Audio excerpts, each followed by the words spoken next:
2022 was the most traumatizing year of my life क्योंकि उस time पे मेरे मार्क्स सिर्फ 149 आए थे and how I scored in 2024 from 149 to 632.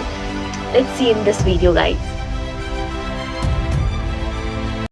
So in 2022 मेरे मार्क्स 149 क्यों आए गाइज? 149 इसलिए आए क्योंकि उस टाइम पे मैं बहुत रैंडम स्टडी करती थी, राइट? मतलब एकदम रैंडम स्टडी करती थी, कोई भी रिविजन नहीं था, पीवाईक्यू बिल्कुल भी नहीं, एकदम निल था मेरा। एंड जो भी चीज़ें मैं नोट्स बनाती थी, लाइक मैंने नोट्स तो बनाए ही थे, ऑब्वियसली बात है, अगर पढ़ रही हो तो थोड़ा सा तो नोट्स बनाऊंगी, बट इसका revision was totally zero. And what else I did, मैंने टेस्ट तो देती थी बट इसका एनालिसिस कुछ नहीं, जिसके कारण मेरे 149 आकर के रह गए। बट आई थिंक ना I am gonna tell you कि किस तरीके से मैंने 2024 में क्या क्या चेंजेस किए जिसके कारण मेरे 632 आए। सो व्हाट आई चेंज्ड गाइज, सबसे पहले तो मैंने पीवाईक्यू करना शुरू किया। पीवाईक्यू मेरा भगवान था गाइज, मेरा भगवान था। सबसे पहले तो मैंने पीवाईक्यू करना स्टार्ट किया और पीवाईक्यू में मैंने फिजिक्स के लिए सिर्फ कंसेप्ट्स प्लस फॉर्मूला, इन दोनों को बहुत अच्छे से अपने दिमाग में बैठा लिया। और बायोलॉजी के लिए एनसीईआरटी, एनसीईआरटी तुम्हारा भगवान है बायोलॉजी के लिए। लाइन बाय लाइन रीडिंग करो, उसकी लाइन बाय लाइन मैपिंग करो। फिर अगर बात करूँ मैं केमिस्ट्री की, तो केमिस्ट्री में मैंने क्या किया, केमिस्ट्री के लिए मैंने सिर्फ और सिर्फ पीवाईक्यू और एनसीईआरटी इनऑर्गेनिक और ऑर्गेनिक की बार बार पढ़ी और अपने एनसीईआरटी में मार्क किया कि पीवाईक्यू क्या कह रहा है, एक्स्ट्रा क्वेश्चंस क्या रहे हैं, उसको साइड के कॉलम्स में मैंने लिखा, right? And what I did for physical chemistry is just like physics, थोड़ा रिपीटेड पैटर्न्स को आइडेंटिफाई करो पीवाईक्यू लगा करके कि किस तरीके से क्वेश्चंस आ रहे हैं और किस पार्ट से कैसे कैसे क्वेश्चंस आ रहे हैं। That was my first point which I did. तो लास्ट मंथ में मैंने क्या किया, लास्ट मंथ में मैंने कुछ भी नहीं किया, सिर्फ एनसीईआरटी। अगर मैं सिर्फ और सिर्फ बायो की बात करूं तो एनसीईआरटी बार बार रीड किया, एटलीस्ट बहुत बार। मैंने जो हर बार मैं बताती हूँ, अपना एक टाइम टेबल बनाओ जिसपे तुम हर बार लिख सको कि तुमने इतनी बार ये चीज़ें लिख ली है, ये वाली चैप्टर्स इतनी बार रीड कर लिए हैं। ये काम तो सबसे पहले मैं करती थी। किसी चैप्टर को पढ़ने के बाद उसका पीवाईक्यू करो, PYQ is most important.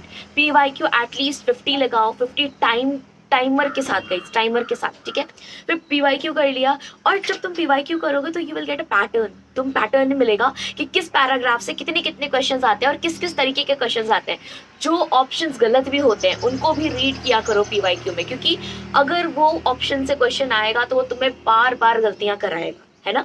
So options भी रिपीट हो सकते हैं, तो एकदम पीवाईक्यू एकदम निचोड़ लो। कम से कम 2-3 बार तो पीवाईक्यू कर जाओ अपने आखिरी महीने में, लाइक लास्ट के 2-3 मंथ्स में बार बार पीवाईक्यू कर ही जाओ, ठीक है ना? व्हाट फॉर केमिस्ट्री, केमिस्ट्री में तीन चीज़ें हैं। सबसे पहले तो फिजिकल, देन आता है तुम्हारा ऑर्गेनिक, देन आता है इनऑर्गेनिक। फिजिकल का सिंपल सा फंडा है कि उसमें तुम अगर क्वेश्चन प्रैक्टिस कर जाओ, उसका फॉर्मूलाज रट जाओ और कंसेप्ट क्लियर रखो, जस्ट लाइक फिजिक्स, तो ऑब्वियसली बात है फिजिकल केमिस्ट्री कर जाओगे।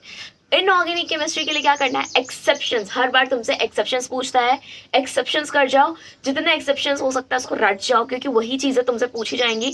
और तुम कर सकते हो ऑर्गेनिक में मैकेनिज्म समझ गए तो अपने आप पूरा रिएक्शन कंप्लीट हो जाएगा। ये 3 चीज़ें ध्यान रखो, आराम से तुम्हारा केमिस्ट्री निकल जाएगा। और one more thing guys, question practice. किसी भी चैप्टर को करने के बाद पीवाईक्यू लगाओ, पीवाईक्यू एटलीस्ट 2-3 टाइम्स लगाना है ना? 2-3 टाइम्स लगाओगे तभी तुम्हें पैटर्न पता चलेगा। क्वेश्चन प्रैक्टिस करने के बाद चीज़ें पता चलेंगी।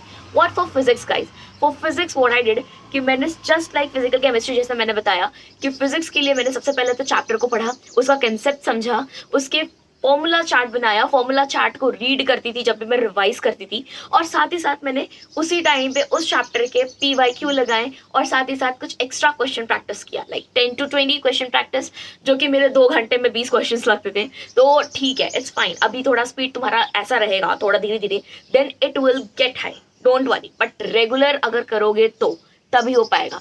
Now what's next? So what I did, मैंने अपना टाइम टेबल सही किया। सबसे पहले तो अपना टाइम टेबल, पता है मैं क्या करती थी कि मैं नॉर्मली इस नीट के पढ़ाई के चक्कर में मेरे जो 149 आए थे उसमें मैं सिर्फ 6 घंटे सोती थी। 6 घंटे, 6 घंटे, इट्स सो सिली।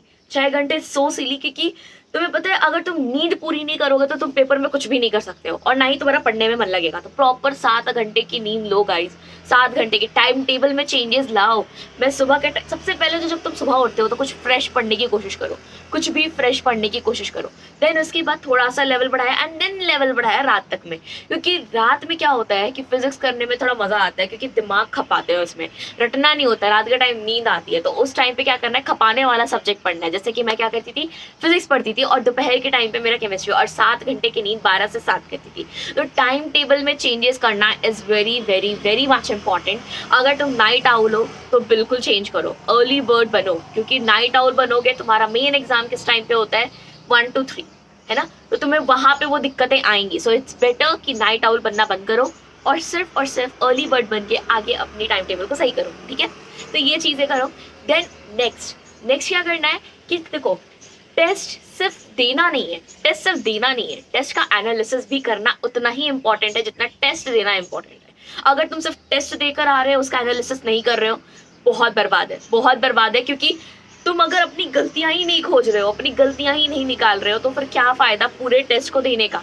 टेस्ट इसीलिए तो देते हो ना कि तुम अपनी गलतियां को पहचान सको। अगर तुमने टेस्ट दिया है और उसमें तुम यही नहीं पता कर रहे हो कि तुम्हारी गलतियां क्या क्या निकल रही हैं, तो फिर कोई मतलब नहीं है। तो टेस्ट को दो, उसका एनालिसिस करो और साथ ही साथ एक एरर नोटबुक बनाओ।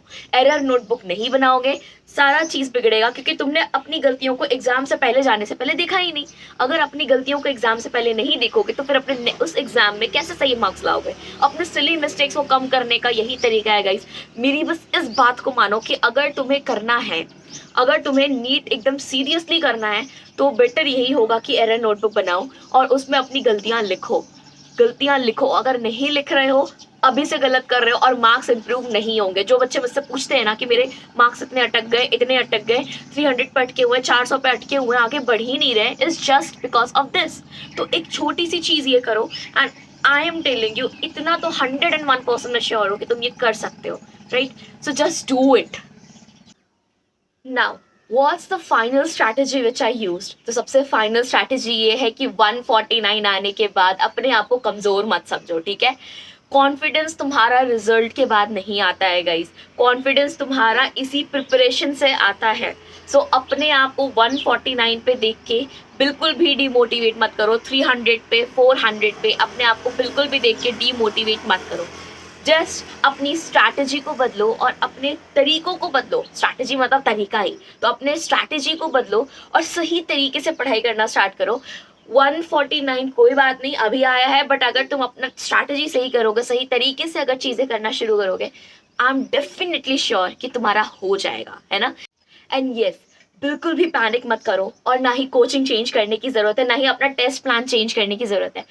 What you have to change is just your strategy, guys. Just अपने strategy से you can score much more. So आज के लिए इतना ही guys. If you're new to this channel, do subscribe it, do like it and do share it अपने दोस्तों के साथ and comment में मुझे बताना कि तुम कैसे पढ़ रहे हो, तुम्हारे मार्क्स कितने आ रहे हैं। And you can follow me on Instagram और Telegram, दोनों पे ही मेरी ID neighborhood_medico और soumya_gupta_22 से है, ठीक है guys. And one more thing guys, मैंने मेंटोरशिप शुरू की है। सो अगर तुम्हें मेंटोरशिप के बारे में भी कुछ भी जानना हो, सो इधर ही मैसेज करना neighborhood_medico, soumya_gupta_22 पे भी मैसेज कर सकते हो। सो बाय बाय।